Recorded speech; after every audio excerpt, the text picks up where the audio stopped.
I'm Rob Puksand and I'm presenting Flow House to you this morning. Flow House is a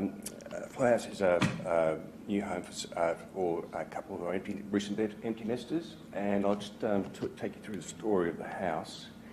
The house is located on a small-ish site in Blairgowrie. So you see the constraints here. I suppose the important site constraints are the existing adjacent house, which is pretty close to the boundary. The new house takes the location of the earlier house that has been removed. And particular site considerations were that we needed to maintain the view of sight from the property at the rear, from a good neighbour and planning perspective, and then opportunities around the house. Given the narrow width, the views at the higher level are out towards the front of the site, which is unobstructed, and there are opportunities for views really through all parts of the house, which we wanted to capitalise on as well.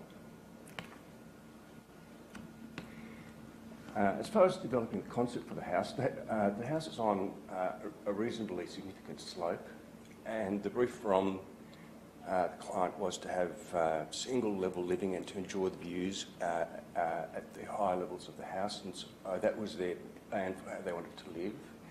We developed the idea of creating an outcrop at the top of the site, and that outcrop became podium for the house. And then on top of the podium, we located the living zone. But we really wanted the house to tell a story about the way that people lived in the house and how they moved up and down through the house and how the house connected to the landscapes. So on that point, we went to manipulating that form, pulling, tugging, and dematerialising in some respects the box form and connecting the house to the ground. And that sort of, in a way, tells the story of how we considered the story of the house on the site. So you can see here, this is a view from the street. There is no fencing, so it's very approachable, the house. And this is the bluestone base, which is the podium for the house, and you can see the living zone is located on top of the podium, and we've called that the terrace level. And the intention is for the house to be quite legible, the journey up and down through the house to be quite visible and to tell the story about the site and the landscape. At the podium level, these are predominantly visitor spaces, visitors' bedrooms, and there's a small gym here as well. And there's a lap pool, clients are keen swimmers, there's a 15-metre lap pool, and the immediate environment, this precinct here, is really the outlook that is provided for this lower level. And the main living zone is here at the upper level, and here is the dining and living zone, and here is the master bedroom zone, which incorporates a study and also enables views. You can see through in this zone here distant views over the Blairgowrie tree canopy and to the water beyond. A really important element that we've sort of developed into the scheme early days was this architectural stair, which provides really the main entry point to the house. And this is important because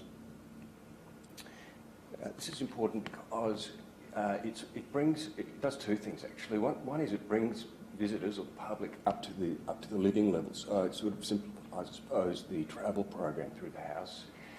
And the other thing is that it maintains these private areas within the home as well. And you can see dotted here is the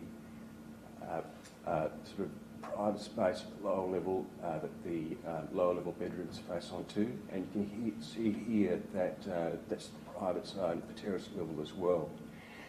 And by bringing the stair around the outside, we could sort of maximise this private zone at the top level without trying to bring a public interface through it at that point as well. And the stair really is foundational in starting to talk about celebrating the journey up and down to the living areas and up and down through the side as well.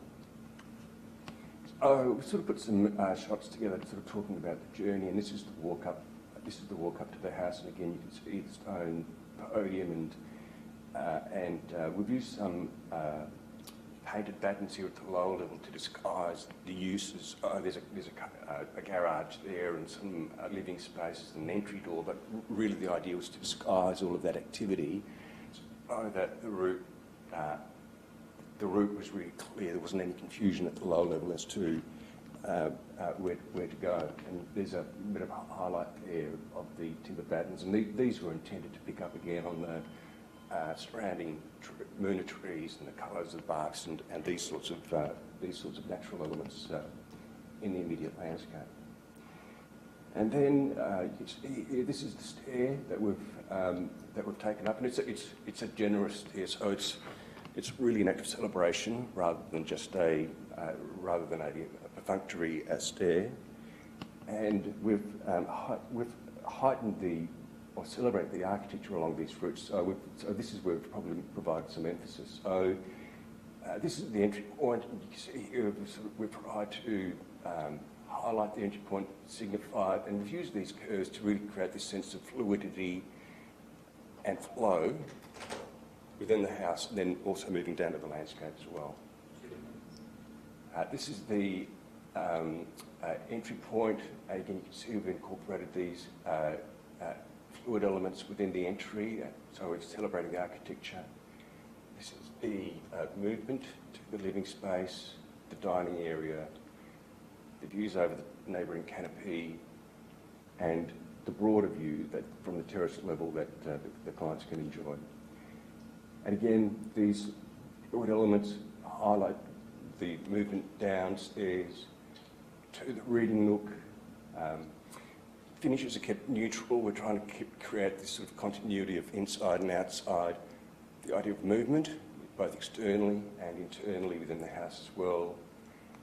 This is the immediate view of, or environment at the podium level, with that sort of intimate space, loggia overlooking the lap pool. And this is the view from the back of the side. You can see here the house starting at the high level and then cascading down the hill as well. And that's really the last slide, really the story of making legible life within the house, responding to topography and celebrating movement up and down the house.